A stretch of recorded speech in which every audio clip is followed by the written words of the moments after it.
نحمده ونصلي على رسوله الكريم أما بعد فأعوذ بالله من الشيطان الرجيم بسم الله الرحمن الرحيم رب اشرح لي صدري ويسر لي أمري واحلل عقدة من لساني يفقهوا قولي۔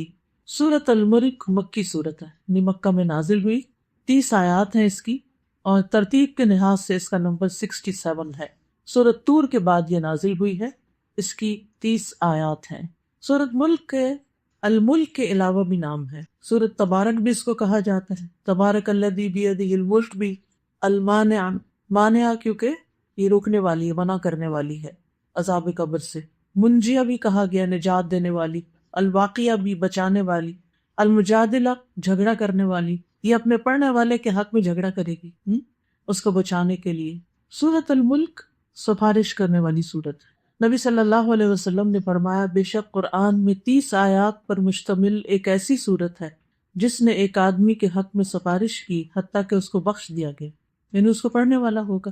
نبی صلی اللہ علیہ وسلم نے فرمایا، سورت تبارک عذاب قبر سے بچانے والی ہے۔ سورت ملک پڑھنے کی وجہ سے قبر میں مختلف عذاب کو راستہ نہیں دیتے۔ اگر سن کی طرف سے آتی ہے کوئی چیز تو یہ سورت کہتی ہے کہ یہ شخص سورت پڑھا کرتا تھا تو ادھر سے تم نہیں آ سکتے۔ پھر پیٹ کی طرف سے کوئی چیز آنے لگتی تو وہ بھی کہتا ہے کہ اس کا کوئی راستہ نہیں تمہارے لیے کیونکہ یہ شخص سورت ملک پڑھتا تھا۔ اسی طرح پاؤں کی طرف سے ایک اور روایت میں آتا ہے، نبی صلی اللہ علیہ وسلم نے فرمایا کہ قرآن میں ایک سورت ہے جس کی 30 آیات ہیں، وہ اپنے پڑھنے والے کے بارے میں جھگڑا کرے گی یہاں تک کہ اسے جنت میں داخل کرا دے گی۔ اس کی تلاوت کرنا بہترین کاموں میں سے ایک کام ہے۔ نبی صلی اللہ علیہ وسلم اس سورت کو اور سورت السجدہ کو پڑھے بغیر سویا نہیں کرتے تھے، اور اس کے پڑھنے کا جو وقت ہے وہ سونے سے پہلے کا وقت۔ کبھی کبھی عشاء کی نماز میں آپ پڑھ سکتے ہیں، کوئی حرج نہیں، لیکن روٹین میں نہیں، کہ ریگولرلی روز اس کی عادت نہیں ہونی چاہیے کہ روز عشاء کی نماز میں سورت ملک پڑھ کے اپنا فارغ ہو جائیں۔ لیکن کبھی ایسا ہوتا ہے نا، انسان بہت تھکا ہوتا ہے، اس کو پتا ہوتا ہے کہ اب میں نماز پڑھتے ہی بس ہے سو جاؤں گا، تو بہتر ہے کہ پھر انسان پڑھ لیں۔ تو سورت شروع ہوتی ہے، اعوذ باللہ من الشیطان الرجیم، بسم اللہ الرحمن الرحیم، تبارک الذی بیدہ الملک وہو علی کل شیء قدیر۔ تبارک بہت بابرکت ہے۔ تبارک کا لفظ جو ہے یہ بارکہ سے ہے، بارکہ کا لفظ بروک سے بھی ہے۔ برکت میں فراوانی اور کثرت اور اضافے کا کانسیپٹ ہے، کہ کسی بھی چیز کا ابنڈنٹلی ہونا، بہت زیادہ ہونا، ڈھیروں ڈھیر ہونا۔ اور پھر جو کہ تبارک کا لفظ بروک سے بھی ہے، تو بروک کا معنی ہوتا ہے کسی چیز کا دوام ہونا، لزوم ہونا، ثبات ہونا۔ کیا مطلب ہے اس کا؟ ایک کثرت بھی، اور ایسی کثرت کہ جو باقی رہے۔ ایک ہوتا نا کہ ایک کثرت ہوئی کسی چیز کی اور اس کے بعد ختم ہو گیا، لیکن برکت ایسی چیز ہے کہ جس میں کسی چیز کا بڑھ جانا بھی ہے، بڑھ جانے کا معنی بھی پایا جاتا ہے، اور اس کے ساتھ ساتھ اس کا اس جگہ پر جم جانا بھی، یعنی اس چیز کا ہمیشہ کے لیے باقی رہنا بھی۔ عربی میں کہتے ہیں برک البعیر، اونٹ اپنے گھٹنے رکھ کے بیٹھ گیا۔ اب جس گھر میں اونٹنی ہوتی تھی یا اونٹ ہوتا تھا، اس گھر کی تو موج ہوتی تھی۔ ایک خاص طور پر اگر اونٹنی ہو کہ وہ اس کا دودھ بھی اور پھر سواری کے کام بھی، اور پھر اگر وہ بچہ جنتی ہے تو اس سے مزید آمدنی میں بھی اضافہ، تو بہت ہی خیر و بھلائی کا آنا ہے۔ یعنی جس گھر میں اونٹنی ہو وہاں سمجھے کہ کوئی غربت نہیں، پھر اس میں ان گھر والوں کی ساری ضروریات پوری ہو رہی ہیں۔ اور پھر بروک کے معنوں میں اگر لیا جائے تو اونٹنی جب بیٹھ جاتی ہے تو اس کو ہلایا نہیں جا سکتے کہ اٹھو اٹھو رو تو ایک جم اٹھ جائے، اس کو اٹھنا تو بڑا مشکل ہوتا ہے، تو وہ جم جاتی ہے، ٹک جاتی ہے۔ اور کئی چیزیں تو ایسے جیسے چڑیا ہے، کوئی چھوٹی اور اس طرح کی مچھر مکھی ہے، تو اس کے تو کوئی قریب بھی جائے تو اڑ کے بھاگ جاتی ہے یا آلے سے ہل جاتی ہے۔ اسی طرح بکری ہے، بلی ہے، کتا ہے، یہ جانور ایسے ہیں کہ جو ٹک کے نہیں ایک جگہ بیٹھتے، لیکن اونٹ اگر بیٹھے تو پھر ٹک کے بیٹھتا ہے۔ تو عربوں کی جو لینگویج ہے، عربی زبان جو ہے، اس میں بے شمار الفاظ اونٹ سے تعلق رکھتے ہیں، کیونکہ وہ ان کی زندگی کا مرکز و محور ہوتا تھا۔ تو بہرحال برکت کا معنی بھی اسی سے نکلا ہے، اور اسلامی اصطلاح میں برکت کا معنی ہوتا ہے کسی چیز میں خیر الہی کا ظاہر ہونا، اللہ سبحانہ تعالیٰ کی طرف سے اس کے اندر خیر ڈال دینا۔ اور مبارک وہ چیز ہوتی ہے جس کے اندر خیر و برکت پائی جاتی ہے۔ تو بڑھنا اور زیادہ ہونا اور بھلائی کا ثابت ہونا، اور پھر اس کا ہمیشہ قائم رہنا۔ اچھا، ایک لفظ ہوتا ہے برکت اور ایک ہوتا ہے تبارک۔ تو تبارک جو ہے اس کے معنوں میں کثرت پائی جاتی، یعنی برکت سے بھی اوپر والا درجہ ہے اس میں. یعنی ایک ہوتی ہے عام برکت، بلیسنگ، وہ بھی بہت اچھی بات ہے، لیکن جب یہ کہا جاتا ہے تبارکت الدیار، گھروں میں برکت ہو گئی، تو اس کا مطلب ہے بہت زیادہ برکت ہو گئی. جیسے کہا جاتا ہے عربی میں تبارکت النخلہ، کھجور کا درخت بہت اونچا ہو گیا. تو کھجور کا درخت جب اونچا ہوتا ہے تو وہ عام دوسرے درختوں کے مقابلے میں سر نکال لیتا ہے، یعنی ان سب کے مقابلے میں اونچا ہو گیا. اسی لیے پھر تبارک کے معنوں میں عظمت اور بزرگی میں بڑھ جانے کے معنوں میں بھی استعمال ہوتا ہے. تو اللہ سبحانہ وتعالیٰ کے نام کے ساتھ ہے تبارک اسم ربک ذو الجلال والاکرام، بہت زیادہ برکت والا ہے تیرے رب کا نام. قرآن مجید میں جہاں کہیں تبارک کا لفظ آیا ہے وہ اللہ سبحانہ وتعالیٰ ہی کے لیے آیا ہے، کیونکہ سب سے زیادہ خیر و بھلائی کا منبع اور مرکز جہاں سے سب کو خیر و بھلائی ملتی ہے وہ اللہ سبحانہ وتعالیٰ ہی کی ذات ہے. تبارک الرحمن، تبارک اللہ. اور یہاں کیا ہے؟ تبارک الذی بیدہ الملک، بہت بابرکت ہے وہ جس کے ہاتھ میں پوری کائنات کی بادشاہت ہے، یعنی بابرکت ذات ہے، مبارک ذات ہے. اور تبارک بمانا بلند ہونے کے بھی، یعنی اللہ سبحانہ وتعالیٰ کی ذات بہت بلند ذات ہے، ہر ایک سے بلند ہے. یعنی بلند کے لیے علوف کا لفظ بھی آتا ہے، بڑائی کے لیے عظمت کا لفظ بھی آتا ہے، اللہ اکبر کا لفظ بھی آتا ہے، لیکن تبارک کا لفظ بھی آتا ہے کہ بہت بلند ہے. اور تبارک کا لفظ جو ہے عربی میں تفاعل کے وزن پر ہے، اور تفاعل کا معنی ہوتا ہے برکت سے تفاعل میں حروف زیادہ ہو گئی. تو عربی میں جب ایک روٹ سے ایک لفظ نکلتا ہے جس میں کم حرف ہے اس کا معنی تھوڑا سا چھوٹا ہوگا یا کم ہوگا، اور جب اس میں حروف بڑھتے جائیں گے تو اس معنی میں شدت پیدا ہو جائے گی، وہ معنی بھی زیادہ ہو جائے گا. تو یہاں پر کیا معنی بنے گا؟ پھر وہ بہت زیادہ بابرکت ہوا، تبارک الذی، وہ بہت زیادہ بلند و بالا ہوا. اللہ سبحانہ تعالیٰ خود بلند بھی ہے، برکت والا بھی ہے.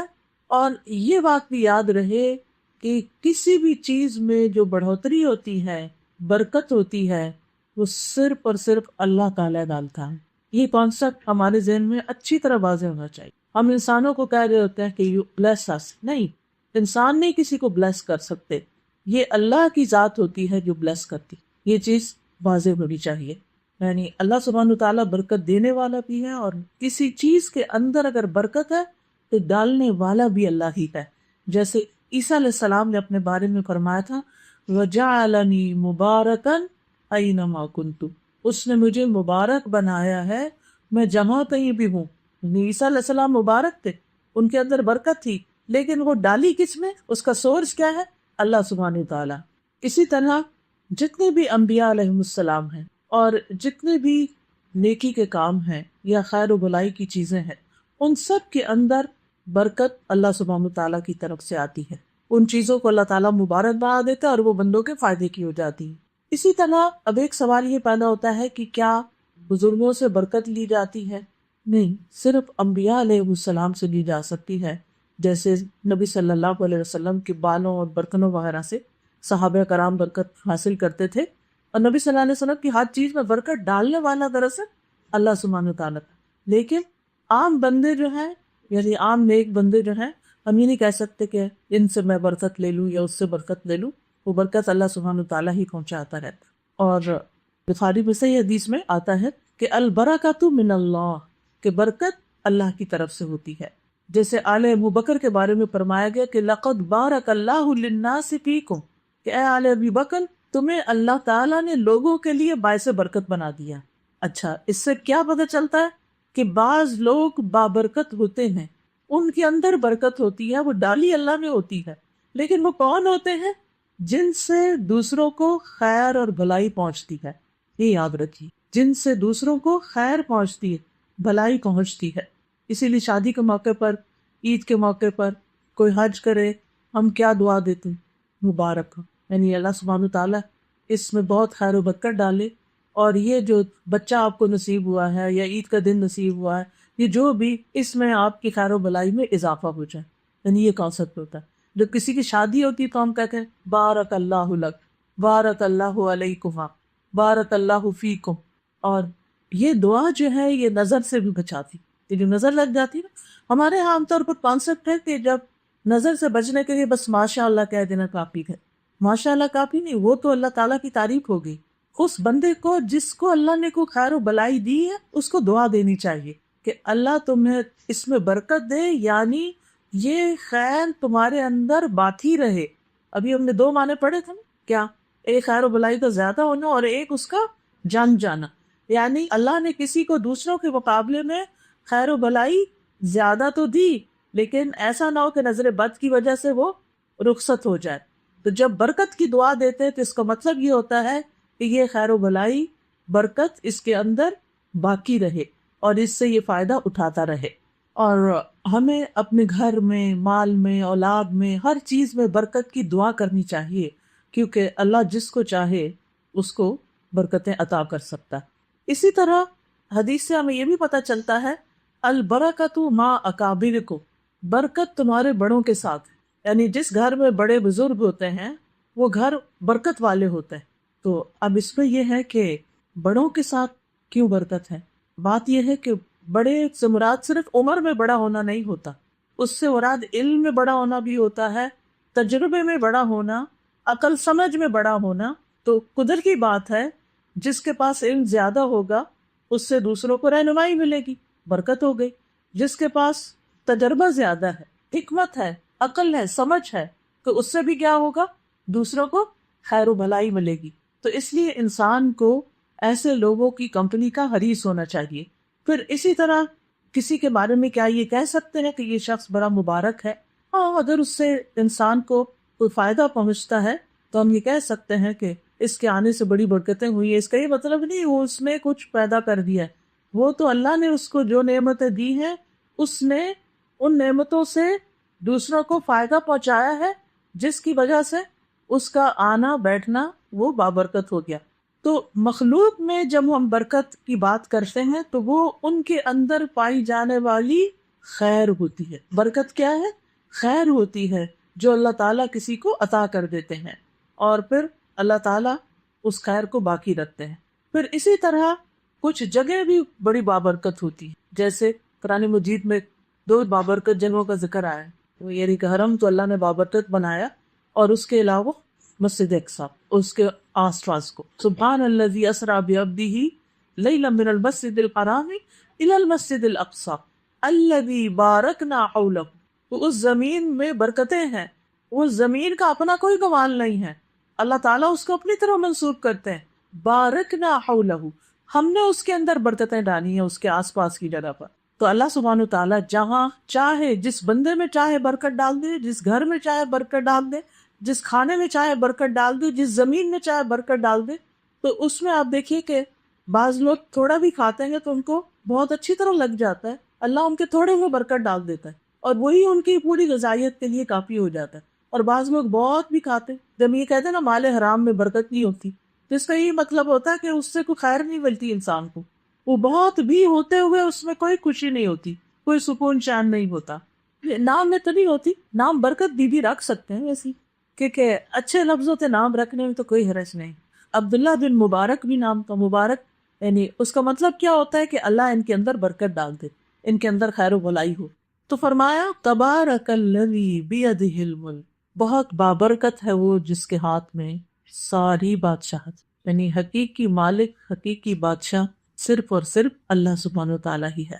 ملک یملک ملکن، و ملکن کا معنی ہوتا ہے حکومت کرنا، یعنی سارے اختیارات اور سارا کنٹرول صرف اور صرف اللہ کے ہاتھ میں ہے۔ آسمانوں کی بادشاہت بھی اور زمین کی بھی بادشاہت کا اصل مالک اللہ سبحانہ و تعالیٰ ہے۔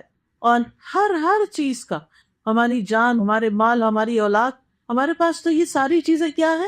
امانتیں ہیں۔ اصل مالک کون ہے؟ اللہ ہے۔ جو شخص یہ مان جاتا ہے نا کہ اصل تو اللہ کا ہے سب کچھ، پھر کوئی چیز آتی ہے یا جو جاتی ہے یا اللہ تعالیٰ دینے کے بعد لے بھی لیتا ہے، تو پھر انسان اس پر ناراض نہیں ہوتا، پریشان نہیں ہوتا، کیونکہ وہ کیا سمجھتا ہے کہ میں تو اس کا مالک ہی نہیں تھا، اس کا تو جو مالک ہے اس نے لے لی، تو اس میں ناراضگی کی بات ہی نہیں ہے۔ ہاں، ہم اس کی جدائی پر غمگین ہوتے ہیں، دکھی ہوتے ہیں، لیکن اصل بات یہ ہے کہ اس کا حقیقی مالک اللہ سبحانہ تعالیٰ ہی ہوتا ہے۔ تو مومن کا یہ ایک یقین ہے کہ زمین و آسمان کی ساری چیزیں اللہ ہی کی ہیں، سارے خزانے اس کے پاس ہیں۔ قل اللہم مالک الملک تؤتی الملک من تشاء وَتَنزِعُ الْمُلْكَ مِمَّن تَشَاءُ وَتُعِزُّ مَن تَشَاءُ وَتُذِلُّ مَن تَشَاءُ بِيَدِكَ الْخَيْرُ إِنَّكَ عَلَىٰ کل شیء قدیر۔ کہہ دیجئے اے اللہ بادشاہی کے مالک، تو جسے چاہے بادشاہی دیتا ہے اور جس سے چاہے بادشاہی چھین لیتا ہے، جسے چاہے عزت دیتا ہے، جسے چاہے ذلیل کر دیتا ہے۔ تیرے ہی ہاتھ میں ہر بھلائی ہے، بے شک تو ہر چیز پر پوری طرح قادر ہے۔ تو یاد رکھیے یہاں دنیا میں جس کے پاس جو بھی کوئی اختیار ہے نا، وہ بڑا وقتی اور عارضی ہے، وہ تھوڑے دن کی بات ہے، اور اس پر بھی اس کے لیے ایک امتحان ہے، لیکن ہر چیز الٹیمیٹلی اللہ سبحانہ تعالیٰ کی طرف لوٹ کے جانے والی ہے۔ قیامت کے دن کا بھی مالک وہی ہوگا۔ اللہ سبحانہ تعالیٰ ساری زمین کو مٹھی میں لے گا، آسمانوں کو اپنے دائیں ہاتھ میں لپیٹے گا اور فرمائے گا میں بادشاہ ہوں، زمین کے بادشاہ کہاں ہیں۔ جب انسان یہ چیز سمجھ لیتا ہے کہ ہر چیز کا مالک اللہ ہے، تو پھر انسان کا طرز عمل کیا ہوتا ہے؟ کوئی بتائے گا آپ میں سے؟ انسان کے اندر آجزی آتی، کتنا بھی انسان کے پاس ہو، مال ہو، دولت ہو، اولاد ہو، کوئی اتھارٹی ہو، کوئی بڑی سے بڑی جاب ہو، کچھ بھی ہو، انسان سوچتا ہے کہ اللہ جب چاہے یہ لے بھی سکتا مجھ سے، میرے پاس امانت ہے، میں نے اس کو اچھے سے استعمال کرنا ہے، میں نے اس کا حق ادا کرنا ہے، اس کو پا کے تکبر نہیں کرنا، میں نے بڑا نہیں بننا، بڑا تو وہی ہے جو اصل مالک ہے، میں تو اس کے حکم کے مطابق اس کو صرف استعمال کرنے کے لائق ہوں۔ اور پھر سارے اختیارات، یعنی کہ ہمارے پاس اختیار مثلاً تھوڑی دیر کے اختیار اپنی زبان پہ، اپنے ہاتھوں پہ، اپنے پاؤں پہ، لیکن اس میں بھی آپ دیکھیں کہ کیسے ہم بعض اوقات بے اختیار ہوتے ہیں، اپنی بات بھول جاتے ہیں، وہ پتہ نہیں، وہ یاد ہی نہیں آ رہی، بھائی رٹی ہوئی تھی وہ بات کدھر گئی؟ یہ ہے ہمارا اختیار۔ اللہ کا اذن نہ ہو تو ہمیں اپنی باتیں خود ہی بھول جاتی ہیں، ذہن میں لفظ پھر رہا ہوتا ہے، زبان پہ نہیں آتا، کرتے کرتے کام ایسا ذہن سے نکلتا ہے کہ بالکل ہی بھول جاتے ہیں۔ تو جن چیزوں پہ ہمارا اختیار ہے بھی تو وہ بھی کلی نہیں ہے، وہ بھی بہت محدود اختیار ہے، بہت لمیٹڈ اختیار ہے، بہت وقتی ہے، بہت تھوڑی دیر کا ہے۔ تو اس لیے یہ آپ نے بالکل صحیح بات کی کہ جب انسان یہ یقین کر لیتا، مان لیتا کہ ملک اللہ کے ہاتھ میں، اختیار اللہ کے ہاتھ میں، تو پھر انسان کے اندر عاجزی پیدا ہوتی ہے۔ حقیقت یہ ہے کہ ہر چیز ہی تو اللہ کے ہاتھ میں ہے۔ اللہ سبحانہ وتعالیٰ ایک حدیث قدسی میں فرماتے ہیں اے میرے بندو تم سب گمراہ ہو سوائے اس کے جسے میں ہدایت دوں، بس تم مجھ سے ہدایت مانگو میں تمہیں ہدایت دوں گا۔ اے میرے بندو تم سب بھوکے ہو سوائے اس کے جسے میں کھلاؤں، تم مجھ سے کھانا مانگو میں تمہیں کھلاؤں گا۔ اے میرے بندو تم برہنہ ہو سوائے اس کے جسے میں پہناؤں، تم مجھ سے لباس مانگو میں تمہیں پہناؤں گا۔ تم سب دن رات گناہ کرتے ہو میں سارے گناہوں کو بخشتا ہوں، تم مجھ سے بخشش مانگو میں بخش دوں گا۔ تم کبھی مجھے نقصان پہنچانے کی طاقت نہیں رکھو گے کہ نقصان پہنچا سکو، نہ کبھی مجھے فائدہ پہنچا سکتے ہو کہ فائدہ پہنچا سکو۔ اے میرے بندو اگر تمہارے پہلے پچھلے جن و انس سب اس آدمی کے دل کی طرح ہو جائیں جو سب سے زیادہ تقوی والا ہے، تم میری سلطنت میں کچھ بھی اضافہ نہیں کر سکتے، اور اگر وہ سب سے بدکار انسان کی طرح ہو جائے تو میری سلطنت میں کچھ کمی نہیں کر سکتے۔ اے میرے بندو اگر تمہارے پہلے پچھلے جن انسان ایک صاف چیٹیل میدان میں کھڑے ہو کر مجھ سے مانگنے لگے اور میں ہر ایک کو اس کی مانگی ہوئی چیز عطا کر دوں، پھر بھی میرے خزانوں میں کوئی کمی نہیں ہوگی مگر اتنی جتنی سمندر میں سوئی ڈبو کے بعد نکالنے سے کمی ہوتی ہے، یعنی کچھ بھی نتھنگ۔ اے میرے بندو یہ تمہارے اعمال ہیں جنہیں میں تمہارے لیے گن گن کے رکھ رہا ہوں، شمار کر رہا ہوں، پھر میں تمہیں ان کا پورا پورا بدلہ دوں گا۔ تو جو آدمی بہتر بدلہ پائے وہ اللہ کا شکر ادا کرے، اور جو بہتر بدلہ نہ پائے وہ اپنے ہی نفس کو ملامت کرے۔ تو اس سے کیا پتہ چلتا ہے کہ ہماری ساری ضروریات پوری کرنے والا وہ ہے جس کے ہاتھ میں ساری بادشاہت ہے۔ اگر ہمارا حق کسی بندے کے پاس ہے نا، وہ نہیں دے رہا، تو اس کا بھی مالک اللہ ہے، وہ دلوا سکتا ہے ہمیں۔ تو مضبوط کون ہے؟ جو اللہ کو پکارتا ہے۔ مضبوط کون ہے؟ جس کی مدد اللہ کرتا ہے۔ اس لیے کبھی بھی اپنے آپ کو کم نہ سمجھا کرے۔ اگر آپ کو یہ توفیق حاصل ہو جائے کہ آپ ہر چیز اپنے رب سے مانگیں، چھوٹی سے چھوٹی چیز، اور یہ آپ کا 24/7 کا کنیکشن اپنے رب سے بن جائے، اور یہ ایمان کا اعلیٰ درجہ ہوتا ہے کہ انسان کا دل ہر وقت اپنے رب کے ساتھ جڑا ہوا ہو، اور جب یہ کیفیت ہوتی ہے تو پھر انسان کی پریشانیاں ختم ہوتی ہیں، کیونکہ وہ اپنی ساری پریشانیاں، اپنی ساری چیزیں اپنے رب کے سپرد کر دیتا ہے کہ رب یہ میرے تو بس کی بات نہیں، یہ تو تیرا معاملہ ہے، تو جانے، تیرا کام جانے، تو کر سکتا ہے، مجھے تو چاہیے کہ تو کروا کے دے۔ اور اس سے دعاؤں میں بھی یقین آتا ہے جب انسان کو یہ پتہ ہو، اس کا یہ ٹرسٹ ہو کہ میں اس رب سے بات کر رہا ہوں جس کے پاس سب کچھ، جو سب کچھ کر سکتا ہے۔ اب دیکھیے ایک چھوٹا بچہ ہوتا ہے نا، تو اس کے نزدیک اس کی ماں کیا ہوتی ہے کہ وہ کیا کر سکتی؟ سب کچھ کر سکتی، میری امی کو سب کچھ آتا ہے، جب تک ہوش نہیں آتی بچوں کو۔ پھر جب بڑے ہوتے تو کیا کہتے ہیں آپ کو کچھ نہیں آتا، یو ڈونٹ نو۔ تو جب اس کو یہ ہوتا ہے نا کہ میری ماں کو سب کچھ آتا ہے، تو پھر اس کے اندر کتنا کانفیڈنس ہوتا ہے۔ چھوٹی سی لڑائی ہو بہن بھائی، جا کے ماں کو بتا کے آگے بس معاملہ حوالے ہو گیا اس کے، اور پھر دوبارہ آ جاتا ہے اپنے کام پہ۔ تو اسی طرح جس انسان کو یہ یقین ہو جائے کہ میرا رب سب کچھ ہی کر سکتا ہے، وَهُوَ عَلَى كُلِّ شَيْءٍ قَدِيرٌ، اور وہ ہر چیز پر قدرت رکھتا ہے، تو پھر آپ سوچئے ایسا شخص کیا کبھی مایوس ہو سکتا ہے؟ ایسا شخص کبھی پریشان ہو سکتا ہے جس کا اس بات پر ایمان ہو کہ تبارک الذی، ساری خیر و بلائی ہے ہی اللہ کے پاس، سب سے بڑا وہی ہے، سب کے پیشانی کے بال اور سب اس کے کنٹرول میں، اور وہ ہر چیز میں پوری قدرت رکھتا ہے۔ اس یقین اور ایمان کے ساتھ بیٹھ کے دعا کیا کریں۔ لوگ طرح طرح کے وظیفے پوچھتے ہیں اور بتاتے ہیں، اس آیت کو وظیفہ بنا لے۔ جب آپ کمزور پڑنے لگے، جب آپ بے بس محسوس کرنے لگے، اور ویسے تو آپ ہر روز ہی رات کو پڑھتے ہیں، آپ اس سماچار میں بہت سارے ہاتھ کھڑے ہوئے تھے کہ آپ رات کو پڑھتے، لیکن پتہ ہم پڑھتے کیسے؟ آنکھیں بند ہوتی ہیں اور ساتھ پڑھ رہے ہوتے ہیں کہ ٹک کرنا ہے نا، نمبر لگانے کہ آج کی رات بھی پڑھ لیا۔ اس وقت ہم یہ سوچے لے کے سوئیں تو پھر خواب کیسے آئیں گی؟ پریشان کرنے والی تھا، پھر صبح اٹھ کے بے چین رہیں گے کہ اتنا پریشان کن خواب آیا، پتہ نہیں اب کیا کروں۔ نہیں، انشاءاللہ جب آپ اس یقین کے ساتھ سوئیں گے میرا رب تو سب کچھ کر سکتا ہے۔ اور پھر وہ جو دعا ہے رات کو سوتے وقت ایک اور بھی، اللہم اسلمت نفسی الیک، اللہ میں نے اپنا آپ تیرے حوالے کر دیا، ووجہت وجہی الیک، اور اپنا چہرہ بھی تیری طرف کر لیا، وفوضت امری الیک، اور میں نے اپنا معاملہ تیرے سپرد کر دیا، جو بھی بوجھ ہے، جو بھی چیز بادر کر رہی، پریشان کر رہی، ساری اس کے حوالے کر دیں، آپ اس کو ٹھیک کر دیں۔ بعض اوقات ایسا ہے نا، کوئی کام بگاڑ لیتے ہیں اور پھر وہ ہم سے نہیں سنواتا، ہم اپنے سے بڑے یا اسکلفل یا جو بھی جاتے اس کہتے ہیں یہ لیں آپ اس کو ٹھیک کر دیں، مجھ سے نہیں ہوتی۔ بچے ایسے ہمارے ساتھ کرتے ہیں، الجھا کے چیزیں رکھ کے خراب کر کے پیسے آپ ٹھیک کر۔ تو بات یہ ہے ہم نے تو اپنے معاملے اپنی غلطیوں سے خود ہی الجھا لیے۔ ہر شخص کی زندگی میں کوئی نہ کوئی آزمائش ہوتی، کچھ نہ کچھ بگڑا ہوا ہوتا ہے، کچھ نہ کہیں مسئلہ کھڑا ہوتا ہے۔ میں کیوں اتنے وثوق سے بات کہہ رہی ہوں؟ اس لیے کہہ رہی ہوں کہ اللہ نے ہمیں بھیجا ہی امتحان کے لیے، امتحان تو ہوگا کبھی کسی طرف سے کبھی کسی، اور ہر روز ایک نیا ہی کھڑا ہوا ہوتا ہے، کچھ لانگ ٹرم ہوتے ہیں، کچھ شارٹ ٹرم ہوتے ہیں، پھر آتے ہیں گزر جاتے ہیں ختم ہو جاتے ہیں۔ تو ان کو دل پہ رکھ کے اور ان کے بارے میں سوچ سوچ کے اپنے آپ کو ہلاک نہیں کرنا چاہیے، اپنے معاملات اپنے رب کے سپرد کر دینے چاہیے۔ یا رب میں کچھ نہیں کر سکتا، اور ساتھ اپنی بے بسی کا بھی اظہار، کیونکہ پتہ کیا عام سمجھتے ہیں کہ چیزیں میں کر سکتا، مجھے سب کچھ آتا ہے، مجھے پتا ہے میں ایسی تیسی کر دوں گا، فلاں کر دوں گا، یہ کر دوں، بڑے بڑے بڑھ کے مارتے ہیں ہم، حالانکہ ہمارے ہاتھ میں کچھ نہیں ہے۔ تو ایسا بندہ پھر اپنی جب ایگو کا شکار ہوتا ہے نا، اللہ اس کو اس کے نفس کے حوالے کر دیتا ہے، اچھا کرو دیکھتے پھر کیا کر لیتے ہو تو۔ لیکن جو بندہ عاجزی اللہ کے سامنے دکھاتا ہے، یا اللہ میں کچھ نہیں، جو تو نے مجھے دیا نا وہ بھی تیرا ہی ہے، تو نے دیا ہے مجھے، میرا کوئی کمال نہیں، مجھ سے زیادہ قابل لوگ ہیں تو ان کو بھی دے سکتا تھا، تو اگر تو نے مجھے دیا یہ تیری ہی طرف سے ہے، لیکن جو میری پریشانیاں اور جو میرے مسائل اور جو میرے مسئلے ہیں ان کو میں نہیں حل کر سکتا، ان کو تو حل کر سکتا ہے، تو ان کو حل کر، تیرے حوالے۔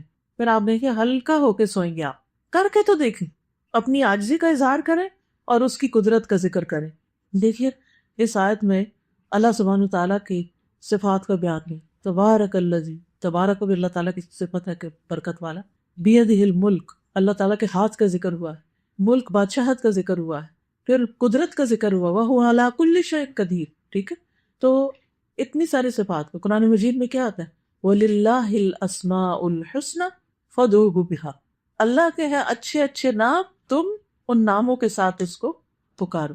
ہم نے بھی صرف یہ کر رکھا ہے کہ بیمار ہو جائے تو یا سلاموں کو ختم کر لیں، چلے اللہ کے نام یا سلام سے بھی اس کو پکارتے ہیں، لیکن ان آیات کو پڑھ پڑھ کے اس کو پکاریں، یا اللہ تو ہر چیز پہ قدرت رکھتا ہے، تو ہر چیز پہ غالب ہے، کوئی چیز اللہ کو عاجز نہیں کر سکتی، اس لیے میرا تعلق اور میرا اعتماد اور توکل اور یقین اور بھروسہ تیری ہی ذات پر ہے۔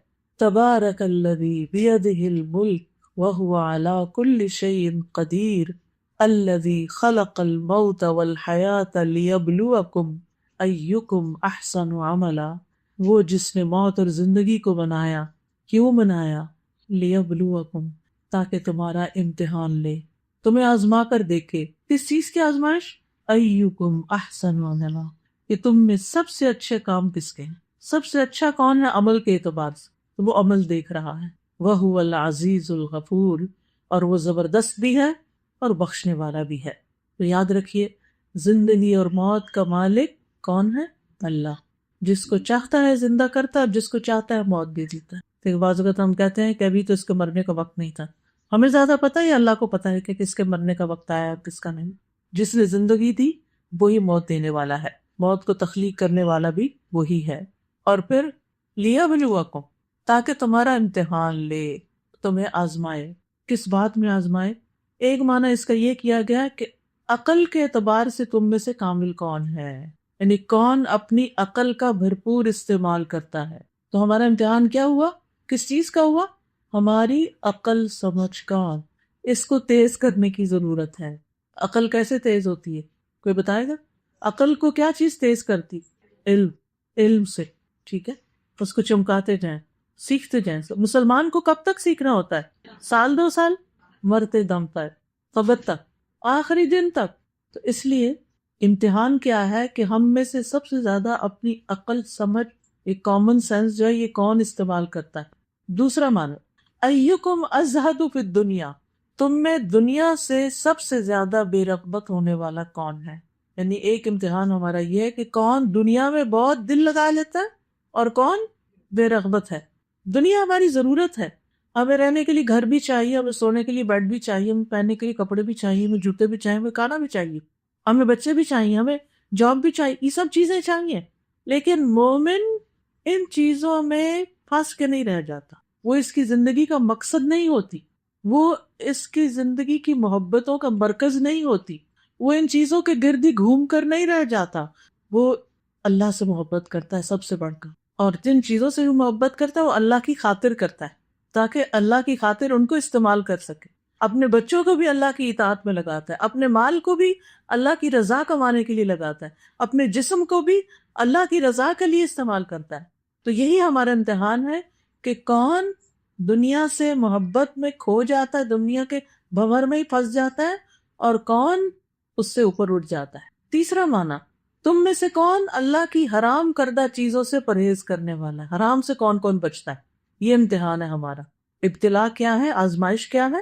حرام سے کون بچتا ہے، اور کون اللہ کی اطاعت کی طرف سب سے زیادہ جلدی کرنے والا ہے۔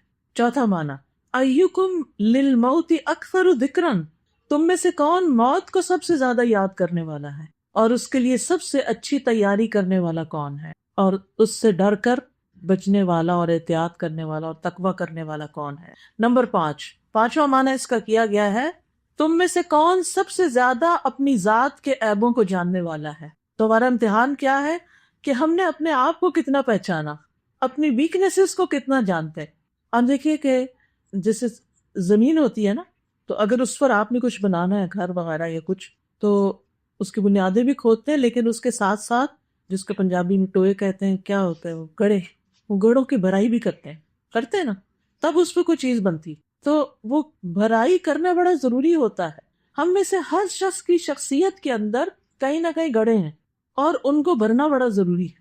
ہمیں یہ دیکھنا چاہیے کہ ہم کس چیز میں پیچھے ہیں، کہاں کمی ہے ہم میں۔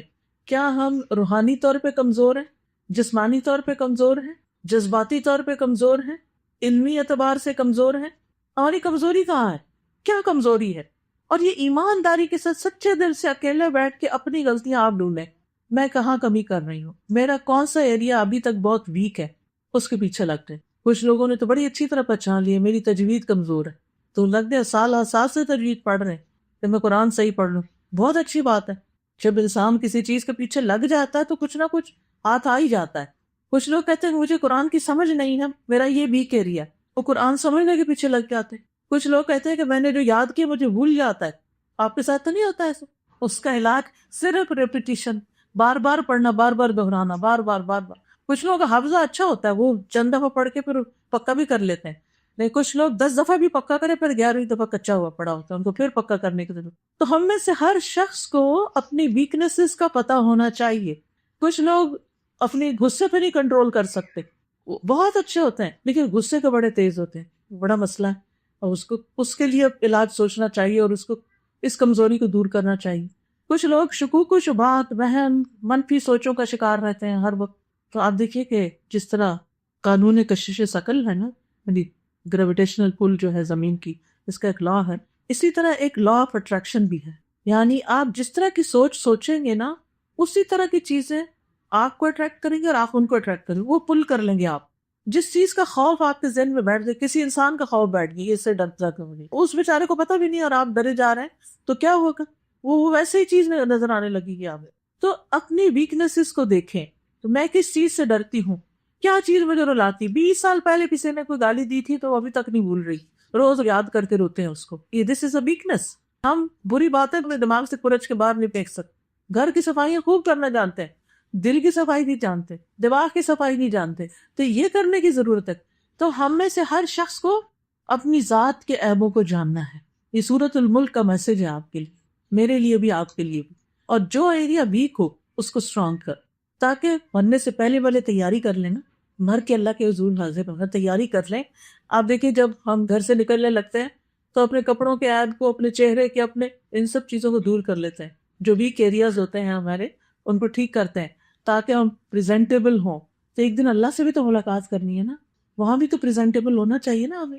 تو وہ اسی صورت میں ہوں گے جب اپنی ان کمزوریوں کو دور کریں گے. پھر آپ دیکھیے چھٹی چیز، اپنی تقدیر میں سب سے زیادہ راضی ہونے میں. کچھ چیزیں نا تقدیر میں لکھی ہوتی، کسی شخص کے ساتھ شادی ہو گئی، اس کے ساتھ نہیں بنی، یہ تقدیر میں تھا. اب اللہ سے ناراض نہیں ہو سکتے، کسی وجہ سے ہی اس نے ہمارے حصے میں اس شخص کو لکھا.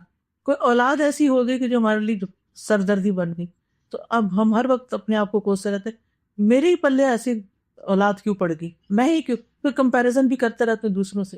تو کچھ چیزیں ہمارے ہی حصے کی تھی، ہمیں مل گئی، اب ان سے نبھانا چاہ، اب ان کو سہنا جا.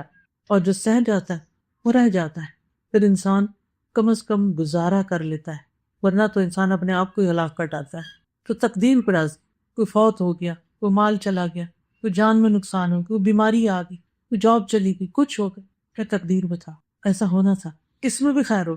پہلا جملہ جو منہ سے نکلنا چاہیے نا، انا للہ کے بعد، وہ کیا ہے؟ اس میں بھی خیر. اور اگر آپ واقعی دیانت داری سے یہ جملہ بول رہے ہیں نا، اللہ آپ کو اس کی خیر دکھائے گا. کیونکہ ان مع العسر یسرا، فان مع العسر یسرا، تنگی کے ساتھ آسانی کی. بس یقیناً تنگی کے ساتھ آسانی، لیکن ہمیں وہ نظر نہیں آتی، جس کی وجہ سے ہم پریشان رہتے ہیں. تو اللہ سبحانہ و تعالیٰ امتحان لے رہا ہے، عمل کا امتحان. ایکم احسن عملا، کہ تم میں سے کون زیادہ اچھا ہے عمل کے اعتبار سے، کچھ کر کے آنے والا کون ہے. یہاں پر آپ ایک بات نوٹ کریں گے کہ کثرت عمل کی بات نہیں ہوئی، احسن عمل کی بات ہوئی ہے. تو اس سے کیا سبق ملتا ہے، کوئی بتائے گا کیا کرنا ہے؟ کوالٹی، کوانٹٹی کے پیچھے نہیں جانا، کوالٹی. ٹھیک ہے، تو کوالٹی اچھی ہوگی تو کوانٹٹی بھی بڑھا لیں. نو ہاں، اچھا ہے چیز ہو، اچھی ہو اور زیادہ ہو تو بہت ہی اچھا. لیکن اگر زیادہ نہیں تو کم از کم، مثلاً 100 نقل پڑھنے کی بجائے اگر 10 بھی پڑھ لیے نا، کوالٹی اچھی ہوئی تو وہ زیادہ وزنی ہوگی. اسی طرح اگر آپ تھوڑا سا بھی صدقہ کرتے ہیں لیکن چھپا کے کرتے ہیں، اللہ کی خاطر کرتے ہیں، اخلاص کے ساتھ کرتے ہیں، تو وہ ڈھیروں مال خرچ کرنے سے کہیں زیادہ بہتر ہے جو دکھا کے کرتے ہیں، جس میں دکھاوا ہوتا ہے.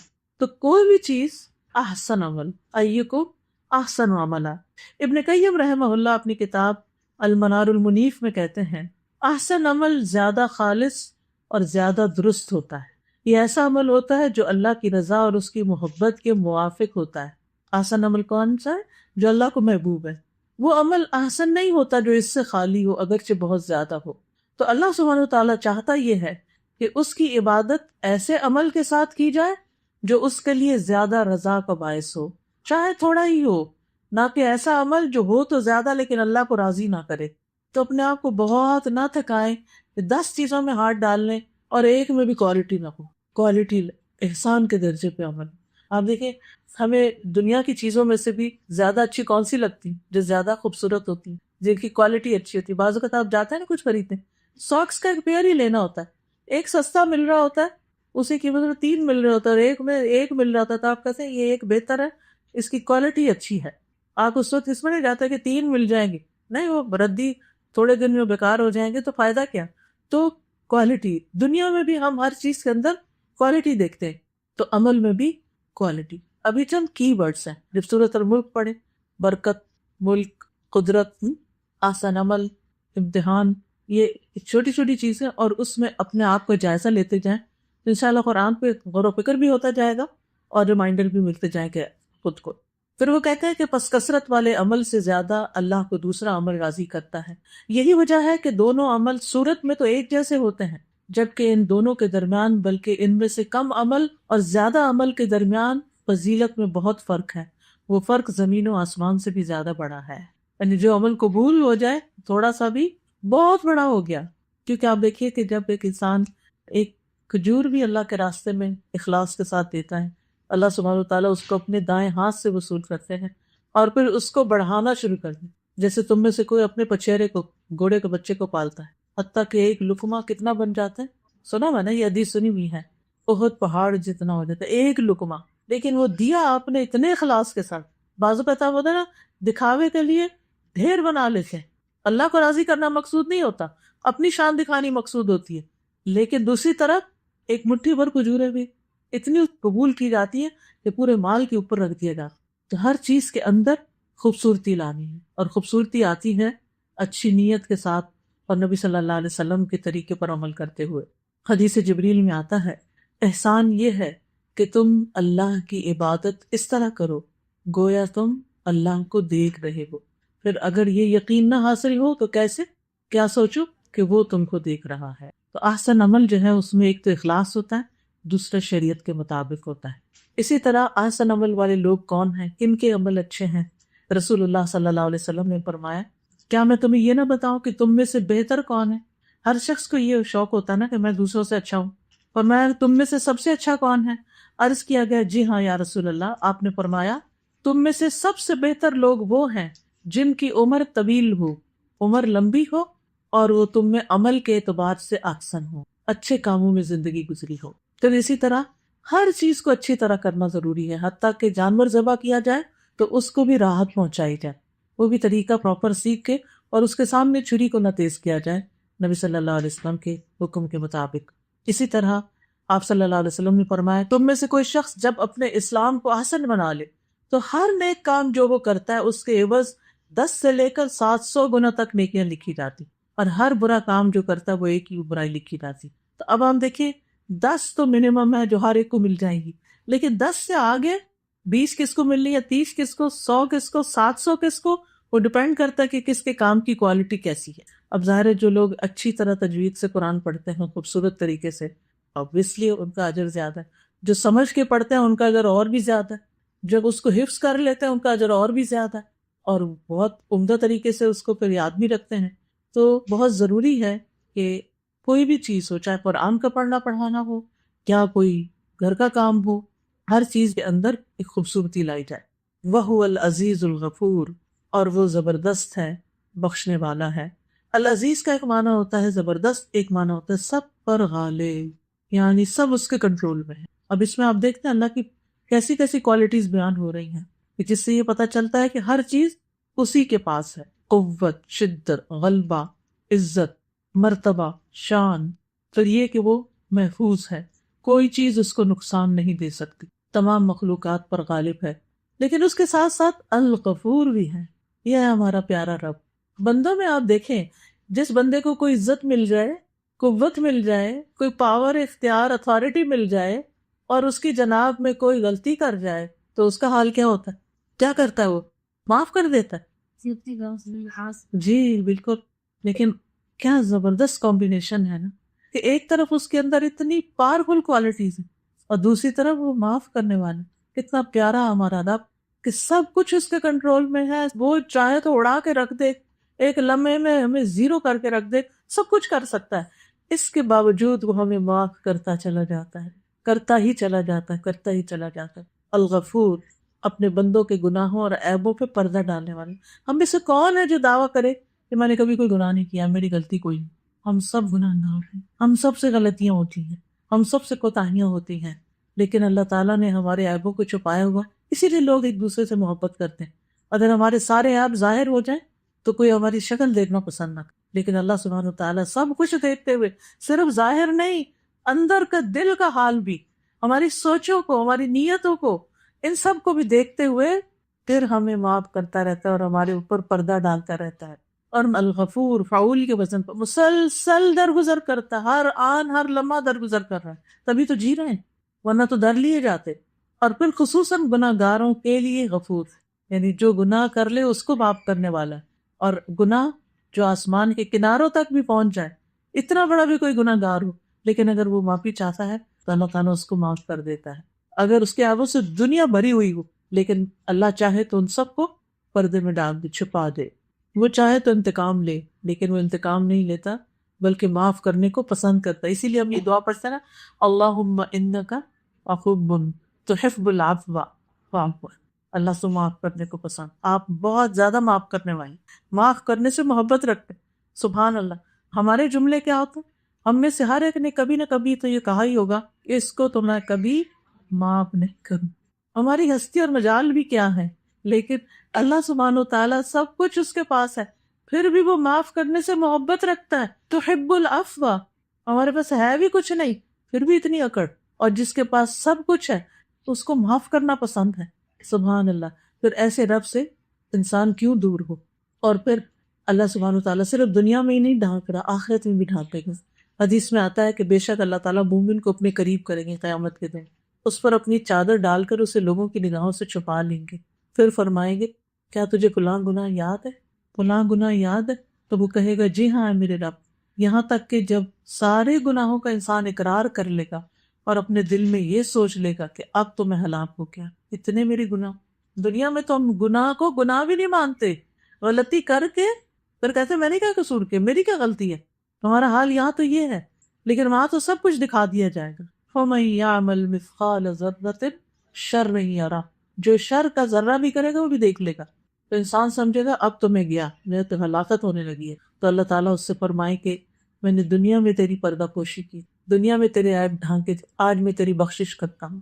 پھر اسے اس کی نیکیوں کا نامہ اعمال دے دیا جائے گا، گناہ معاف کر دیے جائیں گے، صاف کر دیے جائیں گے، اور نیکیاں اس کو دیتی جائیں گی۔ اسی لیے اللہ سبحانہ وتعالیٰ فرماتے ہیں قل یا عبادی الذین اسرفوا علی انفسہم لا تقنطوا من رحمت اللہ ان اللہ یغفر الذنوب جميعا انہ هو الغفور الرحیم۔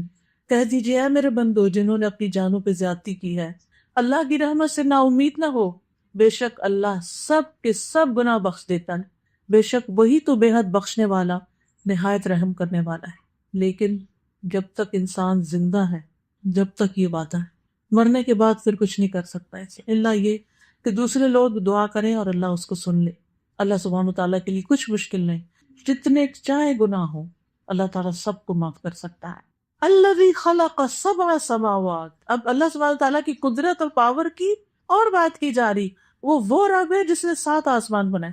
بتاؤ دنیا والوں نے کیا بنائے، جن کی بڑائی کے تم گن گاتے ہو، جن کو تم بڑی چیز سمجھتے ہو، انہوں نے کیا بنایا؟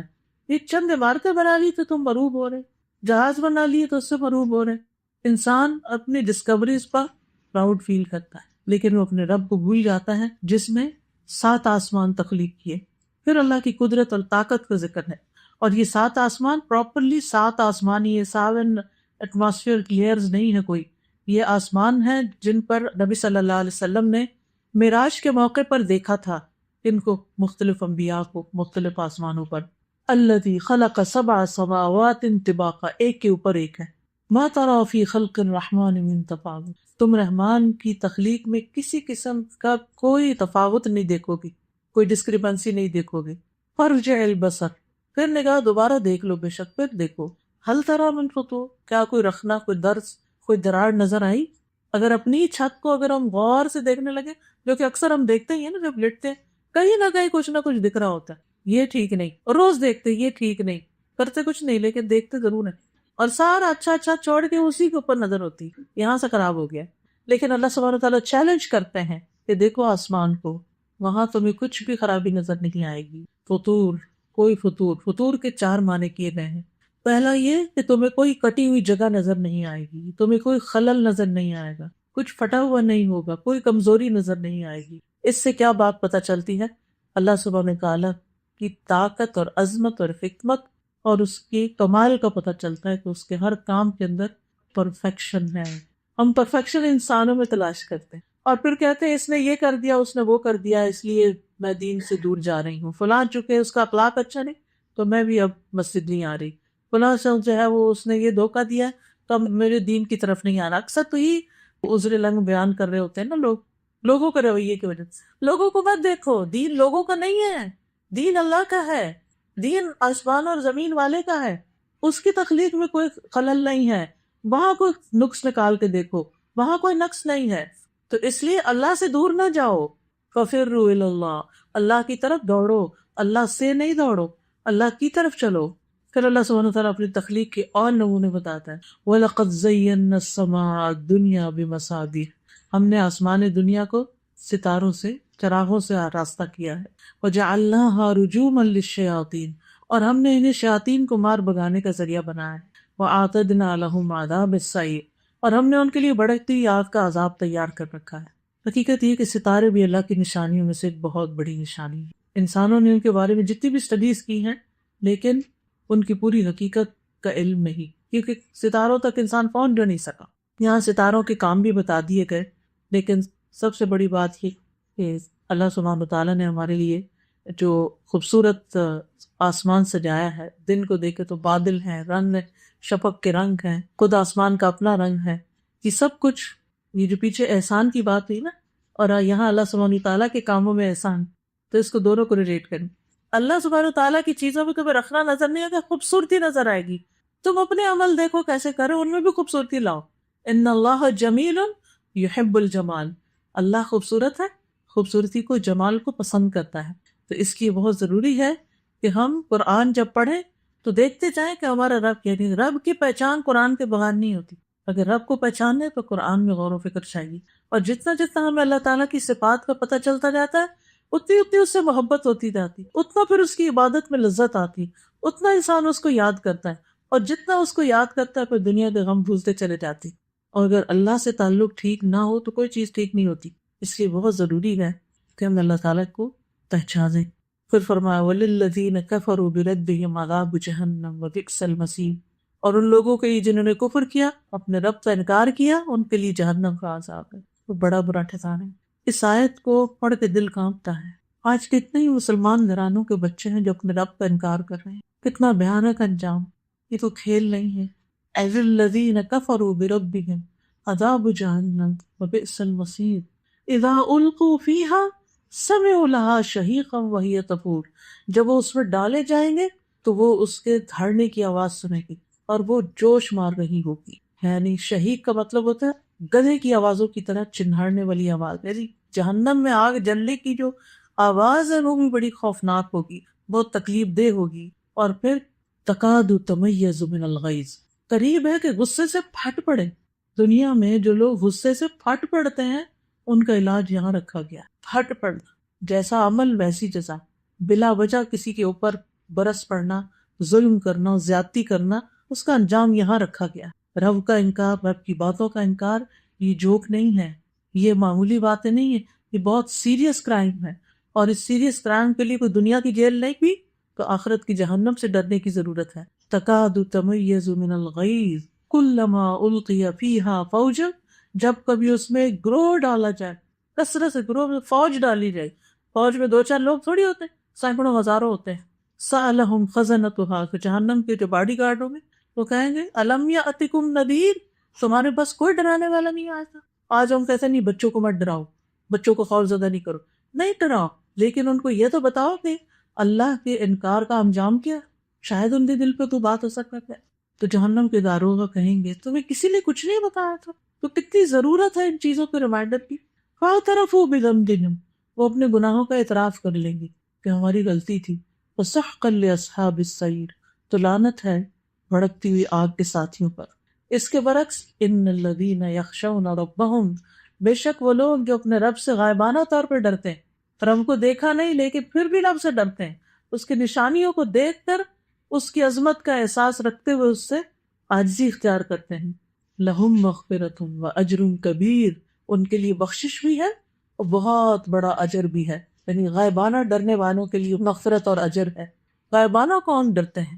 جو لوگوں سے چھپ کے نیک اعمال کرتے ہیں، اللہ صرف تیرے لیے کر رہی ہوں، کسی کو نہیں دکھانا چاہتی، کسی کو نہیں بتانا چاہتی، تجھ سے ڈر لگتا ہے، تنہائی میں بیٹھ کے روتے ہیں کہ اللہ تو مجھے پکڑنا نہیں۔ پوشیدہ عمل کرنا جو ہے یہی اس بات کا ثبوت ہے کہ انسان اللہ سے ڈرتا ہے۔ پھر اپنی عبادتیں اور صدقہ چھپا کے کرنا، 7 لوگوں کو اللہ قیامت کے دن اپنے سائے میں جگہ دے گا جس دن کوئی اور سایہ نہ ہوگا۔ ایک وہ شخص جس نے صدقہ اتنا چھپا کے دیا کہ دائیں ہاتھ نے دیا تو بائیں کا بھی نہیں پتا چلا کہ کیا دیا۔ یہ لوگ اپنے رب سے غائبانہ طور پر ڈرتے ہیں۔ تنہائی میں اللہ کی یاد سے آنسو بہانا، تنہائی میں اور لوگوں کے سامنے ایک جیسی نماز پڑھنا، فرق نہ ہونا۔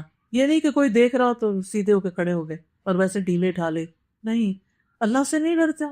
جہاں صرف اللہ دیکھتا ہے وہاں تو اور زیادہ اچھی نماز ہونی چاہیے، اور جہاں لوگ دیکھتے ہیں ان سے ہم ڈرتے ہیں۔ وَأَسِرُّوا قَوْلَكُمْ أَوِ اجْهَرُوا بِهِ إِنَّهُ عَلِيمٌ بِذَاتِ الصُّدُورِ، اپنی بات چھپا کے کرو یا کھلم کھلا کرو، اونچی آواز میں کرو یا وسپر کرو، وہ تو سینوں کے بھید بھی جانتا ہے، اس سے کچھ نہیں چھپتا، اس لیے اپنا معاملہ اس کے ساتھ کرو۔ الا یعلم من خلق وهو اللطیف الخبیر، کیا وہ نہیں جانے گا جس نے پیدا کیا اور وہ تو باریک بین بڑی خبر رکھنے والا ہے، وہ تو سب کچھ جانتا ہے۔ تو یہاں ایک رکوع ختم ہو جاتا ہے۔ سبحانک اللہم و بحمدک، اشہد ان لا الہ الا انت، استغفرک و اتوب الیک۔ السلام علیکم و رحمۃ اللہ وبرکاتہ۔